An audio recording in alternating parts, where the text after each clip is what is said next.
ঘুম থেকে উঠে সবার জল খাওয়াটা খুবই ইম্পর্ট্যান্ট। তো সবাই জলটা খাওয়ার চেষ্টা করবে খালি পেটে। এটা বেশি আমি জ্ঞান দিয়ে ফেললাম জানি, সবাই এটা খাই। ও যাই হোক, আমার ইন্ট্রোটা দিতে ভুলে গেলাম। Hi Madhumita, hello, good morning, again welcome to my daily mini vlog. তো আজকে আমি ঘুম থেকে উঠে আগে রান্নাবাড়িটা শুরু করেছি। মার অফিস আছে, আর সত্যি কথা জানো, রান্নাবাড়িটা সকাল সকাল হয়ে গেলে মনে হয় শান্তি। এটা একটা হেডেক থাকে মাথায় যে কতক্ষণে হবে, আর বেলা হতে হতে বেশিটা গরমও পড়ে যায় আর করতে ইচ্ছা করে না। তার জন্য ভাবছি এখন থেকে সকালে রান্না করার চেষ্টা করব। আর রান্নাটা বেশিরভাগ আমি করারই চেষ্টা করি, কেন মারও তাড়াহুড়াতে সেভাবে রান্না করতেও পারে না আর টাইমও পায় না সকাল টাইমটা। তো যাই হোক, আমি রান্নাবাড়িটা করি সকালে, মা বাকি কাজগুলো করে।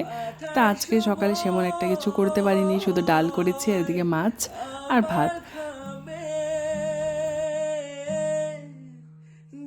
আর জানো, আমার না সব কাজ ভাল লাগে, শুধু বাসন মাজতে আমার একদম বিরক্ত লাগে, এই কাজটা একদমই ভালো লাগে না।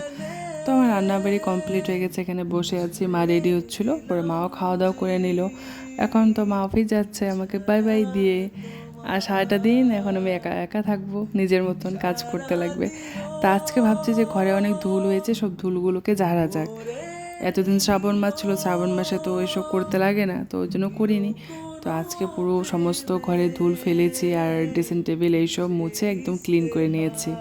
আর এই দেখো, আমার রেগুলার বেসিসে যেসব জিনিস আমি ইউজ করি, একদম মানে কি বলবো, মানে করতে লাগে শুধু করি, কোনো পরিষ্কার করার নাম নাই। তা আজকে ভাবছি সমস্ত কিছু একদম ক্লিন করে নেব। এখন দেখতেও দেখো কতটা সুন্দর লাগছে। তা আমার দেখো ড্রেসিং টেবিলের সাইডটা পুরোটা ক্লিন করা কমপ্লিট। তো এখন আমি সানে চলে যাব।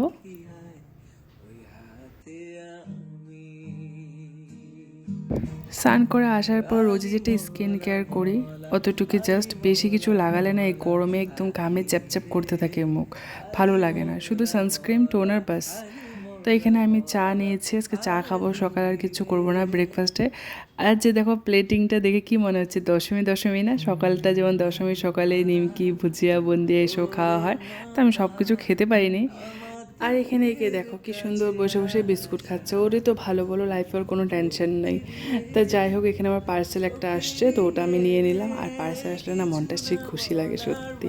আর আজকের ওয়েদারটা যে এতটা সুন্দর ছিল, মানে একদম গরম ছিল না, একটু একটু ঠান্ডা লাগছিল, একদম হাওয়া ছিল, ঝিরিঝিরি বৃষ্টি, ভীষণ ভালো লাগছিল। মাঝেই এসেছিল, অল্প ওর সাথে খেললাম। তারপর সন্ধ্যাবেলা উঠে আবার জল খাচ্ছি, তোমাদেরকে তো আগে জ্ঞান দিয়েছি না জল খাওয়া খুব দরকার। তাই এখানে আমি চা করেছিলাম আমার আর মার জন্য, মাও অফিস থেকে চলে এসেছে।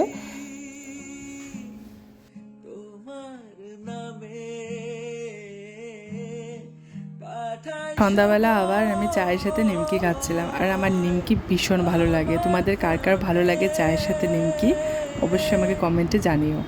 তো যেমন পার্সেলটা যে এসেছে তা আমি তো আগেই খুলে নিয়েছি, দেখেছি কি এসেছে। পার্সেল আসবে, অতক্ষণ ওয়েট করা যায় বলো।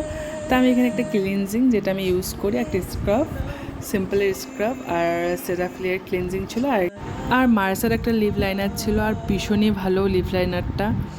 তো তারপর সন্ধ্যাবেলা যেটা আমি রোজই করি, হাঁটাহাঁটি বাইরে, তারপর সবার সাথে গল্প করা, তো ওটাই করছিলাম। আর এই যে আমাদের মন্দির, সবাই প্রণাম করে নিও। তারপর ঘরে এসেছি, ঘরে এসে আজকে রাত্রের জন্য করছি মাছ ভাজা, ডালের সাথে মাছ ভাজা, ভীষণ টেস্টি খাবার বলো।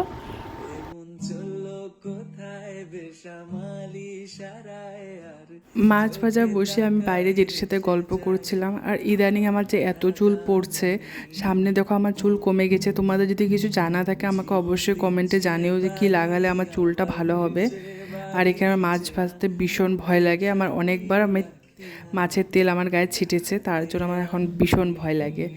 তো এখানে আমার ডিনার রেডি হয়েছে, আজকে ডিনারটা ভীষণ টেস্টি ছিল। আমাদের ডিনার কমপ্লিট হয়েছে, আর এখানে আমার মাকে দেখো ব্লগ দেখছে।